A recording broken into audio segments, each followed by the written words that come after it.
Hi hello అండి, అందరికీ నమస్కారం అండి. ఫ్రెండ్స్, మనకి ఇప్పుడిప్పుడే మరొక బ్రేకింగ్ న్యూస్ అప్డేట్ అయితే రావడం జరిగిందండి. అది కూడా దేశంలో ఘోర సంఘటన, 68 మంది చిన్నారుల మృతి అంటూ ఇప్పుడే మనకు ఒక బ్రేకింగ్ న్యూస్ అప్డేట్ అయితే రావడం జరిగిందండి. అయితే ఇది ఎక్కడ జరిగింది, ఎలా జరిగింది అనేది మనం పూర్తిగా మన వీడియోలో తెలుసుకుందామండి.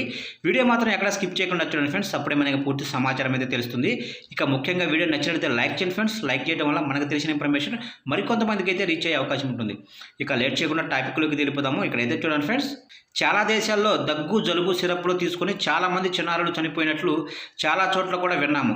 రీసెంట్గా ఇలాంటి ఘటనే మరొకటి జరిగింది.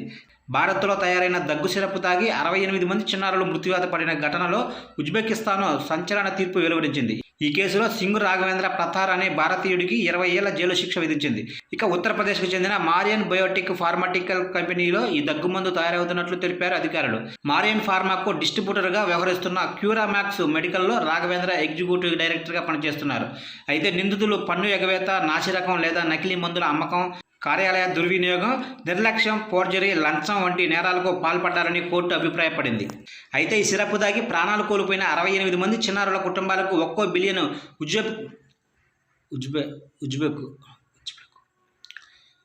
బిలియన్ ఉజ్బెక్ డాలర్లు పరిహారంగా చెల్లించాలని ఉజ్బెకిస్తాన్ కోర్టు తీర్పు చెప్పింది.